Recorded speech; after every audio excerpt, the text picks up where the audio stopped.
நீங்க மத ரீதியா இருக்குது அப்படின்னா அந்த காட்சியில நீக்கிட்டு வெளியிடுங்கன்னு தான் சொல்லணுமே ஒழிய, நீங்க சான்றிதழ் கொடுக்கவே இவ்வளவு காலம் அவரும் ஒரு வெளியீட்டு தேதியை குறிச்சிட்டாரு, 9ஆம் தேதின்னு குறிச்சிட்டாரு. நீங்க அந்த தேதி வரைக்கும் அந்த சான்றிதழ் கொடுக்காம இழுக்கிறது அது சரியா இல்லையே, அது சரியா இல்லை, அது அவசியம் இல்லை. இந்த காட்சி வந்தா இது பார்க்குற பார்வையாளர் மக்களை துன்பப்படுத்தும், அப்படி துன்புறுத்தும்னு சொல்றீங்க. நீங்க மத ரீதியா ஒரு காட்சி வர்றதுக்கே இவ்வளவு பேசுறீங்க. நீங்க ஒரு கோயில்ல விளக்கேத்துறதை வச்சுக்கிட்டு இவ்வளவு பிரச்சனையை கொண்டு போயிட்டே இருக்கிறீங்க.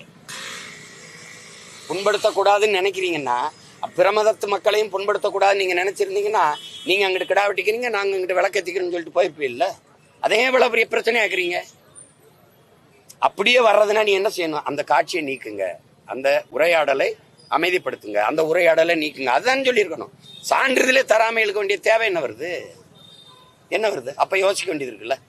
அப்ப கடந்த காலத்துல இருந்த படங்கள்ல எல்லாம் நீங்க ஒரு தடையும் சொல்ல விட்டுட்டீங்க. இப்ப அவரை இப்ப தேர்தல் குறிச்சவன்னு சொல்லும்போது அப்ப தேவையற்ற ஒரு நெருக்கடியை கொடுக்குறீங்கிறதானே பாக்குறவங்களுக்கு தோணும். அது அவசியம் இல்லைன்னு நான் நினைக்கிறேன். அது அவசியம் இல்லை.